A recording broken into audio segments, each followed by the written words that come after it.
pessoal, vamos seguir então com nossos detetores proporcionais. Na prática, eu nunca trabalhei com detetor proporcional. Eu sei que eles são da década de 40, eles operam quase sempre no modo pulso e se baseiam no fenômeno de multiplicação de íons no gás para amplificar o número de íons originais criados pela radiação incidente, que é justamente essa característica aqui que a gente tem da região 3, que vai ocorrer uma aceleração dos íons produzidos pela radiação que vão ionizar outras moléculas de gás. E com isso, os pulsos originados são muitas vezes maiores do que aqueles da câmara de ionização. Então, os detetores proporcionais eles vão ser muito convenientes para medições de radiação, onde o número de pares de íon é muito pequeno em relação ao que a gente estava vendo nas câmaras de ionização. Então, dessa forma, uma das aplicações importantes dos detetores proporcionais vai ser a detecção e espectroscopia de raio-x de elétrons de baixa energia, de radiação alfa e principalmente de nêutrons. Os contadores proporcionais eles são amplamente utilizados na detecção de nêutrons e eles utilizam as reações nêutron-próton e nêutron-alfa, que são as reações que vão acontecer com um material que preenche esse detetor proporcional, né? Vai haver uma reação e aí então vai ser feita essa coleta de prótons ou de alfa. O material pode ser, por exemplo, o próprio gás de preenchimento do detetor proporcional.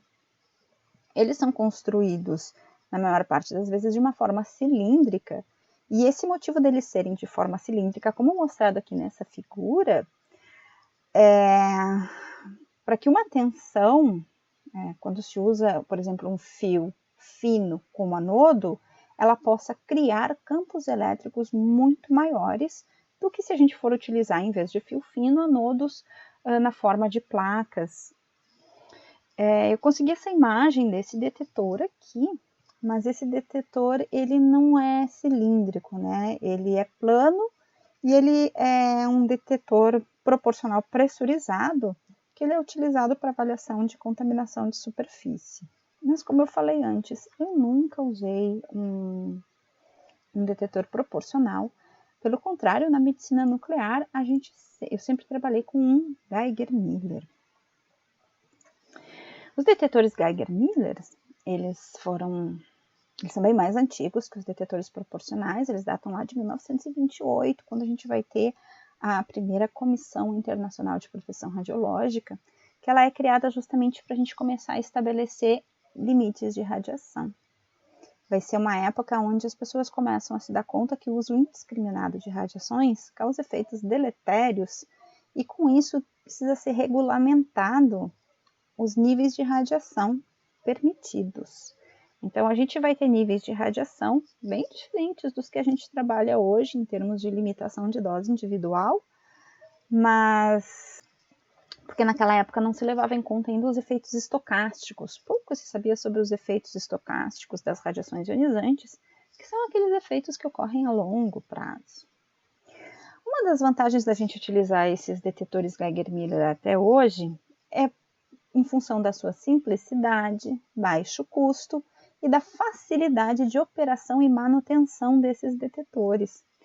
Eles apresentam um pulso de saída igual à amplitude gerada pelos íons iniciais e não depende do número de íons iniciais.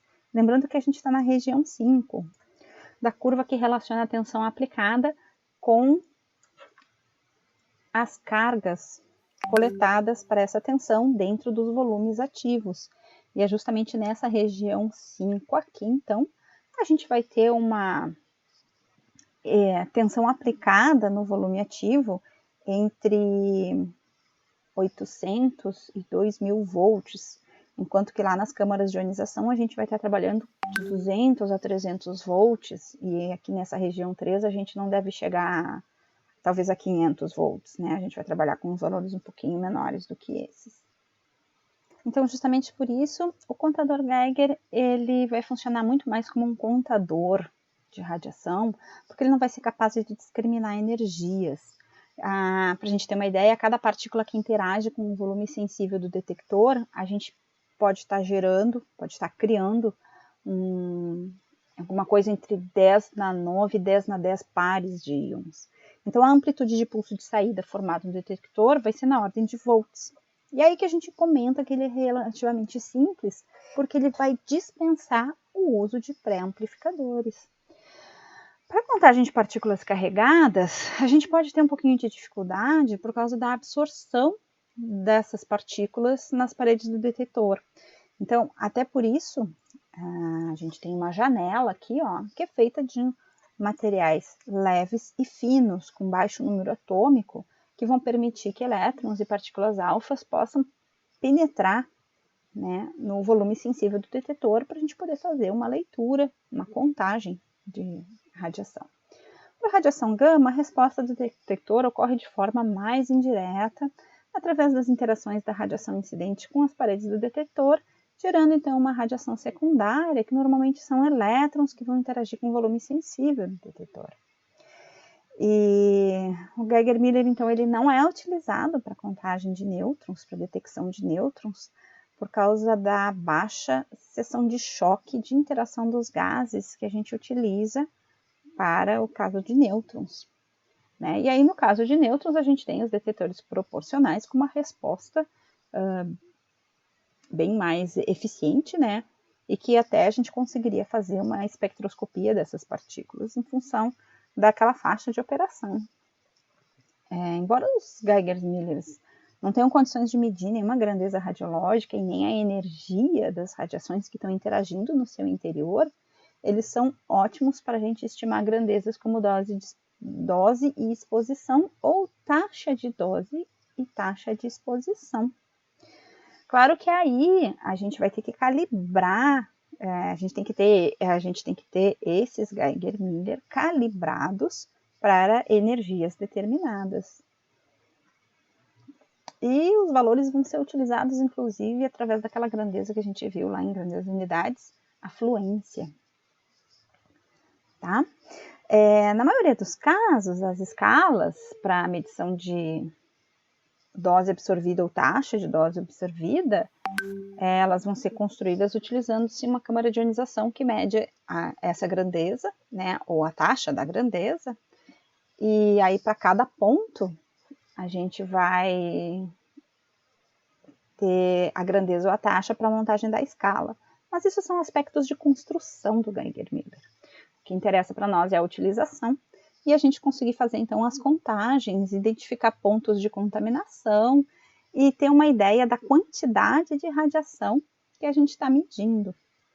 Claro que todos esses equipamentos, depois a gente vai ver, existe uma avaliação em relação às propriedades dos detetores, né? Que inclusive para a gente poder classificar um instrumento como um detector apropriado, a gente, além desse instrumento ter que ser adequado para medição, ele tem que apresentar algumas características como repetitividade, né? Quer dizer, o grau de concordância dos resultados obtidos sobre as mesmas condições de medida tem que se manter, a reprodutibilidade, o grau de concordância dos resultados obtidos em diferentes condições de medições também tem que se manter, a questão da estabilidade, que é a aptidão do instrumento em conservar constantes as suas características ao longo do tempo, a exatidão, é o grau de concordância dos resultados com o valor de referência a ser determinado, né? No caso da câmara de ionização de ar livre, por exemplo, em relação ao valor verdadeiro e não a um valor de referência. A gente precisa também que ele tenha precisão, que é o grau de concordância dos resultados entre si, normalmente expresso pelo desvio padrão em relação à média. Quanto menor o meu desvio padrão, maior a precisão da minha leitura. A questão da sensibilidade, que vai ser a razão entre a variação da resposta de um instrumento e a correspondente variação do estímulo que esse instrumento está recebendo. E a eficiência, que é a capacidade de converter em sinais de medição todos os estímulos que são recebidos no volume ativo. E aí a gente tem a relação da eficiência intrínseca do detetor. A eficiência de um detetor vai estar associada normalmente ao tipo e à energia da radiação. E ela é basicamente a capacidade do detetor de registrar, né? A eficiência é a capacidade do detetor de registrar, então, o tipo e a energia da radiação. Aí a gente poderia dizer que um Geiger, ele não é eficiente, mas para o quê? Para uma fidedignidade de medidas. Quando a gente quer simplesmente usar ele como contador, aí ele vai ser um bom contador, um bom detetor. Além da eficiência intrínseca, a gente tem uma eficiência absoluta, que a eficiência absoluta vai estar relacionada não só com as características de construção do equipamento, mas também com a fonte de radiação que está sendo medida, com o meio, geometria de medição. Deixa eu colocar aqui. Então, a eficiência de um detetor vai estar associada ao tipo e à energia da radiação, né? E vai ser basicamente a capacidade do detetor conseguir registrar essa radiação. Ela pode ser, então, intrínseca ou absoluta. Se ela for intrínseca, ela vai ser a relação do número de sinais registrados pelo número de radiações incidentes no detetor. E a minha variação, a minha eficiência absoluta é o número de sinais registrados pelo número de radiações emitidas pela fonte. Isso porque o registro de cada radiação no detetor representa um sinal, que pode ser um pulso, pode ser um buraco, pode ser um sinal de luz, ou depende da forma pela qual a radiação vai interagir com o detetor e os subprodutos mensuráveis gerados, né? Então, a gente já viu que a gente vai ter ali detetores, que a gente vai ter uma resposta aos estímulos, sejam eles físicos ou químicos.